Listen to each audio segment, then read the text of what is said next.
Fellow traders, John with Tactical Trading. Welcome to OTC Saturday, YouTube's first and longest running show dedicated to shining a light on the OTC market.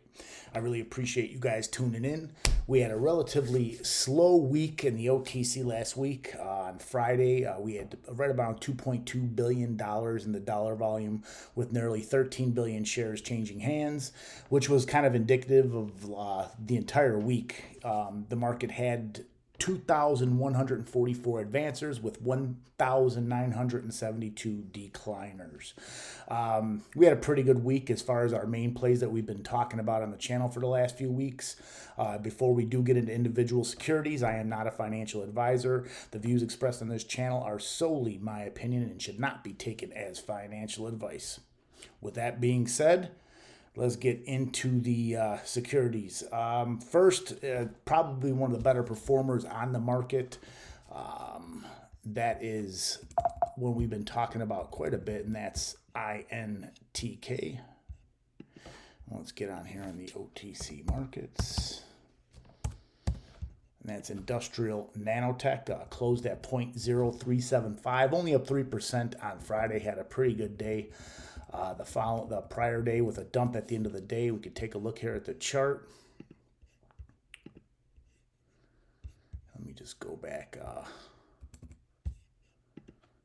get this chart right about 6 months here, really when the action kind of took place. Looks as, I mean, we had some really good news on Thursday with that conference call. In fact, we'll go over a few highlights of the conference call. Caused this thing to run all the way up to 523. Late in the day, it looked like either a chat room or some type of group dump on this thing, because sold off with 3 big 5-minute candles at the end of the day. Kind of just killed this thing, but held his ground on Friday on a decent amount of volume, a little over 15 million in volume. Take a look here, some of the highlights of the conference call. They're talking about decreasing shares to increase earnings per share, stock buyback beginning Q3, 25% average daily trading is a limit that they can buy back per day, obviously, is one of the bullet points here. And they're talking a total of possibly 2 billion shares is the objective of the buyback. So not only have they not really even announced any of the big box stores or anything as far as these contracts that we have to look forward to. I think this one could be one of the better plays in the OTC over the next few months. Like that, we've been talking about this last weekend and the prior week when it was in the mid 2s. This thing got all the way up to 5, which would have been almost 100% gain, if not, depending on where you got in. I still think this has a lot more room. I think we break those highs over the next couple weeks, and this thing I think can get into the double digits. This is definitely one of the better plays in the OTC. Another one is DUTV. We've been talking about this one for almost a month now. Had almost 10 million in volume on Friday, closed at 0.0016. We did have a video from the CEO. Probably should go take a look at the DUTV at the CEO's Twitter page and the DUTV Twitter page. There's some videos up by the CEO, and they've got some good plans here. They have not announced what companies they're bringing in. My assumption would be, he said he wants to make it a master umbrella, so I would imagine that probably at least 2 to 3 of his private entities will be rolling into DUTV. I don't know. This is still one I like a lot. I think this one has a lot of room to run, and as you can see, this thing has kind of been consolidating around that, between that penny and a penny and a quarter range for a better part of about 4 days. And you can see it's stair-stepping. I mean, it had this run back in the beginning of the year, kind of flatlined out, but then when we got the news that they had the new CEO, this thing has been kind of on an ascension, rising up ever since. We first tweeted this thing out right about here, about a half a penny, And, we've been mentioning it the whole way up. So I think the 116 area is a decent buy area. We may get a pullback closer to 1 with no news over the weekend, but ultimately I think this thing probably hits 3, 4, 5 cents. This is definitely one of my favorite plays in the OTC, along with INTK. Another one we've been talking about. We've been talking about this one for the better part of a year, and this is CyberLux Corporation. Came out with some news on the end of the week last week. Had close to 35 million in volume. And we could take a look at this chart. This thing is just flagging right here. We'll go to the 3-month here. Flagging here right around the $0.015 range, and I'm expecting a breakout. They still have the share reduction, and much more news to come. Again, not the greatest of share structures, but they will be reducing some shares, and with the business that these guys got, I really feel very, very confident in CyberLux going forward. Now, a few others I like. A few we've talked about all these plays. Really still like gold and gemstone mining, 0.0026, had almost 12 million in volume. Had a decent day on Friday. I mean, this thing pulled down to the low 20s, and then at the end of the day had some buying pressure coming in. I think a reversal from this little downtrend is about to take place. So for me, this is a great loading zone, in my opinion, for GGSM. Again, my opinion.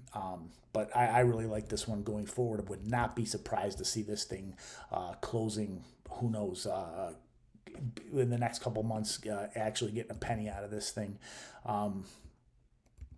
We did have some officer changes, and that's something you might want to look to. I think some news might be coming in here, so we will see. I really like this one. And again, we'll take a look at the share structure. It is a very good share structure. Still has under 1 billion shares in the float. So we get any news, this thing's going to take off. So at $0.0025, I think this thing's a steal, has decent fundamentals. So this is definitely one that I like, one of my favorite top 4 or 5 OTC stocks right now. Really like GGSM. Now we're going to go with one, an oldie but goodie. We've been talking about this one for the longest time, APTY. We take a look here at the chart, and I can...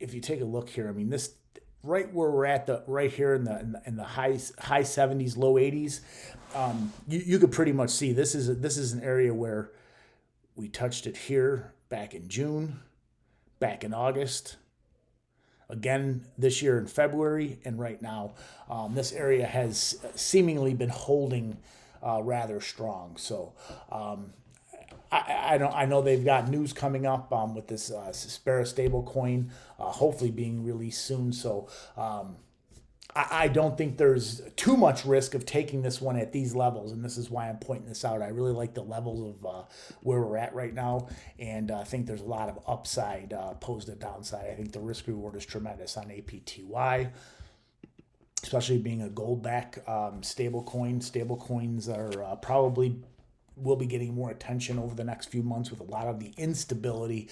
People will be looking for something stable. I feel gold is going to skyrocket. Silver is going to skyrocket. I think all natural resources will skyrocket as well too. But being that this is a stable coin and gold and dollar back, now the dollar back, I think the dollar is dead. Dead as a doornail. I don't think the dollar will be used as the petrodollar much longer, and I think the world is turning away from the dollar. A hard detriment to American citizens. Something that everybody has to keep focused on and keep their eye on, because you don't want to have a couple $100,000 in the bank and wake up one day and it's only worth 20, 30,000 because of the crash of the dollar. I mean, nothing good is going to come out for American citizens. Nothing good is going to come out of holding dollars through the dollar moving away from the reserve currency. So again, I know I kind of tangent off on that, but I want my followers to be aware. You want to have hard assets in silver and gold, probably two of the better ones to have your hands on. I'm not opposed to holding Bitcoin as well. I'm not sure if that's the answer long term. In fact, I don't believe it is. I think there's going to be competition from the governments towards Bitcoin, but silver and gold. This lasted through every downturn in the history of man. So being that it is gold backed, I like this, and I would get my hands on some physical gold and silver. I know I went off on a tangent there, but that's just what I do. But definitely like APTY at the price range. One more that I'm really excited about going into the next few weeks, and I know we've talked about this one, and that's ICOA Inc. ICOA, closed at 0.0084, up 8% on Friday on 32 million in volume. And we take a look here at the chart. It has bounced back. I mean, you could see this half-penny area has kind of been the, over the last quite a few months, has been the bounce area here for this thing. And this thing bounced off the high 50s, and I think this thing wants a penny or more. So keep your eye on ICOA. Definitely one of the better OTC stocks. Now, another bit of news we want to look at. Federal marijuana legalization bill officially scheduled for the House floor next week. This is going to get some marijuana plays going. So you might want to take a look at some of this. And this is going to vote next week in the House, and then I know it has to go to the Senate. I'm not sure exactly when that's going to happen, but I don't believe shortly thereafter. So a few of the plays, I'm just going to go over a handful of marijuana plays that I want you to take a look at. One is DMAN Brands, closed at 0.01295. It says a good share structure. We take a look here at the share structure. This thing has about $500 million in the float. Only the outstanding shares only 675 million. So this thing has excellent share structure, and these guys have revenues. They have a lot of stuff. I really like DMAN Brands, DMAN. This is definitely one of my top choices for marijuana plays. And also Greater Cannabis, GCAN. Closed at 0.0034. This one was up pretty good on Friday, about 26%. But this one ran all the way as high as above 2 cents not too long ago. Another one with a really good share structure. So I like GCAN.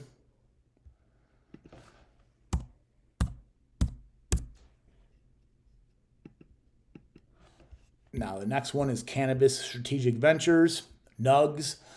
Closed at 0.0349, up 55%. Had a huge day on Friday. Another one with a decent share structure here, under $1 billion in the float. Looks like only 370 million on the outstanding shares. So this could be one you want to take a look at. Take a look at the chart here on this one. This is not a chart I've looked at. You can see this chart's pretty much has bottomed out over the last year. Ran all the way as high as almost 13 cents. So this thing does have some room to run with a good share structure. Had two pretty good days, Thursday and Friday. Pulled back closer to the end of the day. So I would not, I wouldn't be surprised to see this one running into next week as well too. We got a few more I want you to take a look at. This is Medical Marijuana Inc., MJNA, closed at 0.0249, up almost 14%. Another marijuana, I mean, all the charts are going to look pretty much the same on these marijuana plays. And we can take a look at the security details, so we really don't have to be peeking at the charts. This one's a little bit of a higher share structure. 3.5 billion, 5 billion in the authorized. So I like ones with a little bit lower float, but this is still one that can move. And I'm just giving you a broad base of some plays to look at. This is DPWW, Diego Pellicer Worldwide. Closed at a penny, up 20%. Another one with a very good share structure. So keep an eye on DPWW. ERBB is the next one we're going to look at. American Green Inc. closed at 0.044, up 22%. And this one is, again, one of the ones with a little bit of a higher share structure, but for the price point, I mean, I prefer GCAN far better than this one, but this one still can move.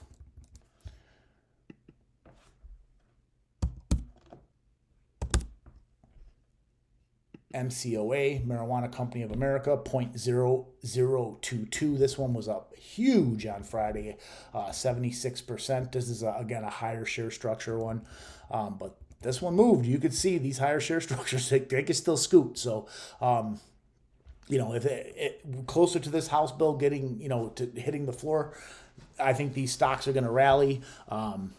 And I don't know if you'd want to hold them through the vote, but I wouldn't. I think it's going to pass. I think we're going to get federal legalization, but again, that's just my opinion. I have no idea. If the vote goes the other way, these are all going to crash. But these are ones you want to watch going into it. And in fact, one more. And this is Blue Diamond Ventures, BLDV. Closed at 0.0013, up almost 20%. This one, not a great share structure, but not terrible. And again, something to keep an eye on. These low price ones can move.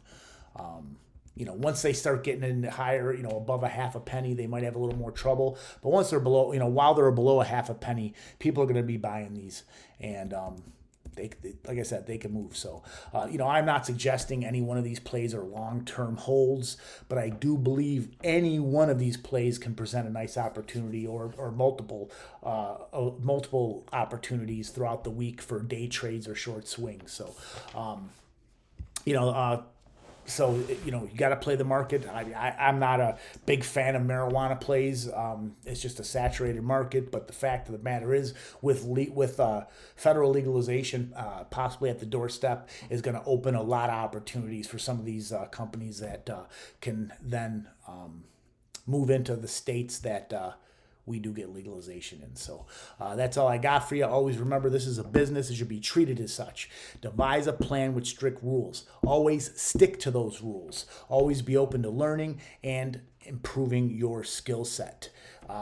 Use mistakes as an opportunity to grow, and only rely on your own skills and your own judgment when entering and exiting a trade. Most importantly, be a professional. Be a pro. And as always, let's get that money, traders.